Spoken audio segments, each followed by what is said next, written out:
gagamitin na naman po ni, Chavit Singson itong si PBBM 'no. May hamon po dito sa ating pangulo itong, isang traidor na si Chavit. Oh, yung isang traidor may hamon. May media daw po, kung papayagan daw siya ni PBBM makikipagdebate daw siya, pupunta siya sa Malacanang. Oh, tapos kailangan may media para siya yung bida.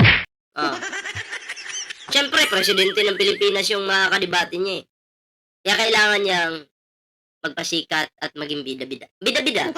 Oh, 'di ba? So ayan po yung, gusto ni, Sabit.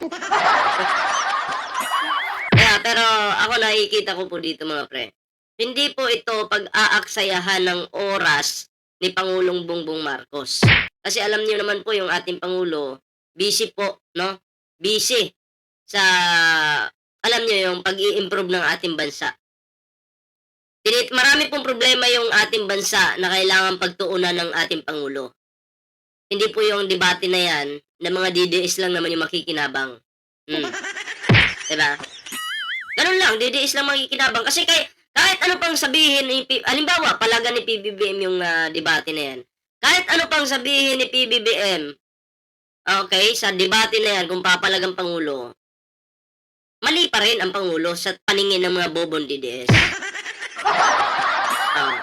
So, ganun lang. So, bakit pa pag-aaksayahan ng Pangulo, bakit pa pag-aaksayahan ng Pangulo yung debate na yan kung DDS lang din naman makikinabang? Diba?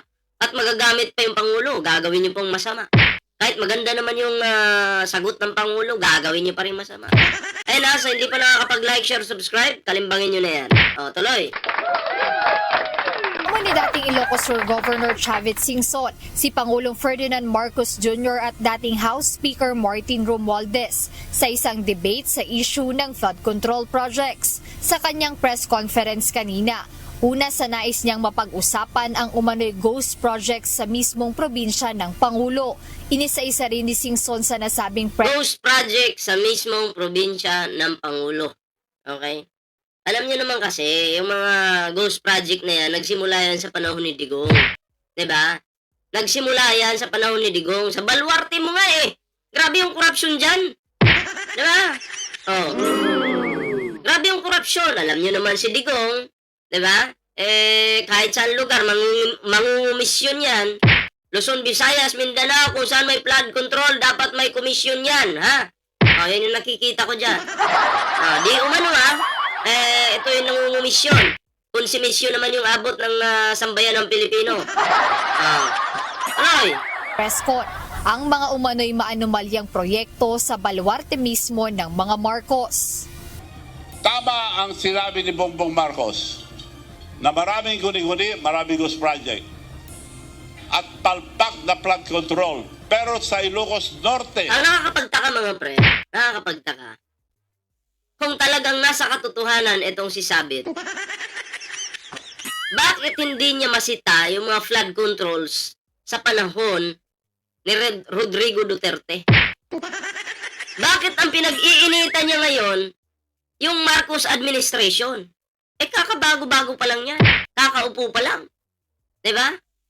Hindi pa nakaupo si PBBM bilang Pangulo ng ating bansa. Marami ng ghost projects.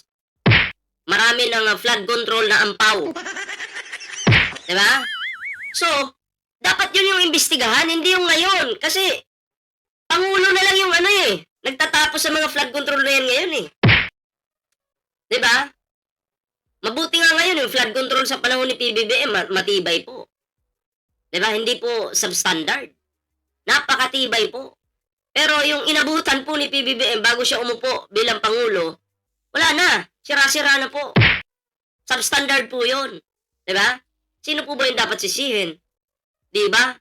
Ang tatay ni Sara Duterte, na long hair na ngayon. Parang tatay ni Eugene, long hair na. Na probinsya ni Bongbong Marcos at distrito ni Sandro Marcos, karamihan ay nandun ang mga ghost project at palpak na project. Kasama rin sa mga isyong nais matalakay ni Singson sa paghaharap nila ng Pangulo ang mga sinasabing anomalya sa national budget. Sinabi pa ng former governor na handa siya sa paghaharap nila anumang oras na paunlakan siya ng Malacanang. Sino ka ba? Sino ka ba sa tingin mo? Ito, panoorin natin.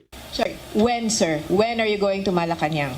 ASAP, sinasabi ko na ngayon, kung bukas ang sinabi nila, pupunta ako sa Malacanang if they accept my challenge. Tugon naman ni Palace Press Officer Undersecretary Claire Castro, ang paglaban sa korupsyon ay hindi dinadaan sa debate kundi sa Tumpak! aksyon.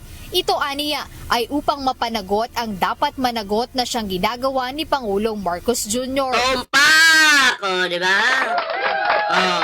Ang korupsyon ba masusolusyonan pag nagdebate ka? Nakipagdebate ka, hindi. Walang mangyayari.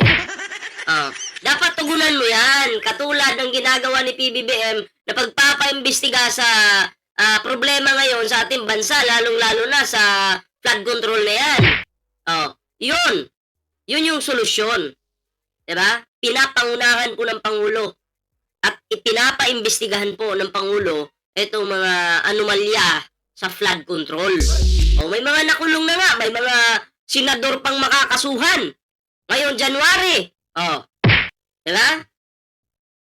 Si Amy Marcos na yung nagsalita. May mga DDS senators na mga kasuhan ngayon January. Nilaglag na ni Amy Marcos! Naku po.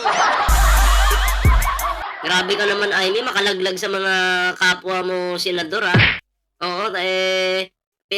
Niyabang mo pa talaga sa media na sila makakasuhan na ngayon January.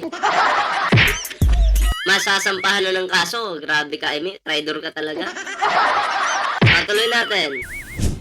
Giit pa ng Malacanang na hindi nagpapakabayani ang Pangulo, gaya ng sinasabi ni former Hindi naman talaga nagpapakabayani ang Pangulo. Ginagawa lang ng Pangulo ang trabaho niya. Siya ang nangunguna sa investigasyon. Diba? Kasi kung hindi magtatrabaho yung Pangulo, mababatikos. Magtrabaho naman yung Pangulo, sasabihin niyo, nagpapakabayani. Kinigigil niyo ako, ha? Mayos kayo. Huwag yung kikigilin si Ballpoint Man. Ilocos Sur Governor Singson, kundi ginagawa lang nito ang obligasyon niya na linisin ang gobyernong para sa taong bayan. Yes, obligasyon ng Pangulo na magtrabaho, hindi po mag-travel-travel tulad ng ginagawa ni Sara Duterte, Vice President, pa-travel-travel lang. Diba?